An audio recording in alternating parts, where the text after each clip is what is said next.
오늘은 사무엘상 2장 12절 이하에 나와 있는 홈리와 비나스 이야기를 통해서 우리 함께 은혜를 나누고자 합니다. 하나님께서 홈리와 비나스에 대해서 한마디로 이와 같이 평가를 내리고 계십니다.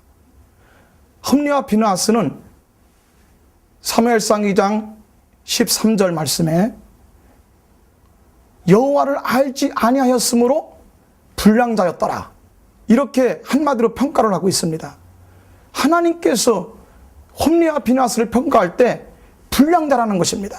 학교에서 선생님들이 그 학생들에게 불량 청소년이라고 평가를 하는 기준이 있지요.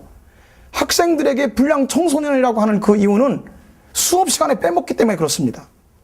수업 시간에, 공부할 시간에 빠지면 불량자라는 것이죠. 하나님께서 우리를 평가하실 때, 그러면 하나님께서 성도를 평가하실 때 평가의 기준에서 불량자라는 것입니다. 홈리와 비나스는 불량했다는 것이죠. 그러면 왜 홈리와 비나스는 불량자일까요? 하나님이 보시는 눈은 예배인 것입니다. 예배를 멸시하는 것, 예배를 무시하는 것, 하나님께서 그것은 성도 가운데서 불량한 성도다, 그렇게 하나님께서 평가하신다는 것입니다. 한마디로 얘기하면 건달 성도라는 것입니다. 우리는 예배가 가장 하나님께서 평가하는 첫 번째 기준이고 첫 번째 잣대인 것을 항상 명심을 해야 됩니다. 하나님은 이렇게 말씀하시죠. 하나님께서 30절 말씀해 볼 것 같으면 나를 존중히 여겨라, 나를 존중히 여기는 자를 존중해 주겠다, 나를 멸시하면 격렬히 여기겠다고 하나님이 그렇게 말씀하십니다.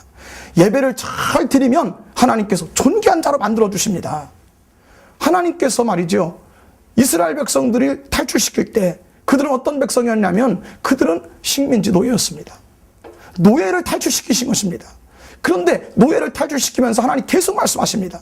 너희가 나를 섬겨라, 너희가 나를 공경하고 예배를 드려라. 나를 예배하면은 너희들을 존귀하게 만들어 줄 것이다. 제사장 나라가 되게 할 것이다. 거룩한 백성이 되게 할 것이다. 전 세계에 선교사를 파송할 수 있는 선진 국가로 내가 너를 인도할 것이다. 하나님께서 그렇게 말씀하신 것입니다. 노예입니다. 식민지였습니다. 그러나 전 세계 하나님 나라 건설하는데 선교사를 파송할 수 있을 정도로 강대한 나라로 하나님 만들어 주시겠다는 것입니다. 예배는 하나님이 존귀한 자로 만들어 주십니다. 하나님이 솔로몬에게도 똑같이 말씀하시지 않습니까? 1,000번제를 드렸더니 하나님이 말씀하십니다. 내가 너한테 뭐를 해주겠느냐? 무엇이든지 구해라. 내가 너를 존중해 줄 것이다. 너를 내가 존귀하게 만들어 줄 것이다. 하나님께 솔로몬이 지혜를 달라고 합니다. 하나님은 예배를 드렸던 솔로몬에게, 1,000번째 드렸던 솔로몬에게 그 이전에도 그와 같은 왕이 없었습니다.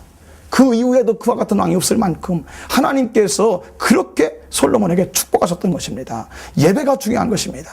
신앙생활에 예배를 피하는 것, 이것은 하나님을 무시하는 일입니다. 우리는 신앙생활에 무엇보다도 가장 먼저 할 일이 뭐냐면, 가장 먼저 신앙생활 잘해서 우등생 교인이 되기 위해서는, 우수한 신앙인이 되기 위해서는 예배부터 잘 드려야 됩니다. 예배 시간을 늘리게 하는 그 사람은 하나님께서 말씀하십니다. 내가 반드시 너를 존귀한 자 중에 하나같이 만들어 줄 것이다. 반드시 내가 너를 존귀케 할 것이다. 저나 여러분들이 이 믿음을 가지고 예배 성공하고 인생 성공하는 그러한 축복이 있으시기를 주의 이름으로 간절히 축원합니다.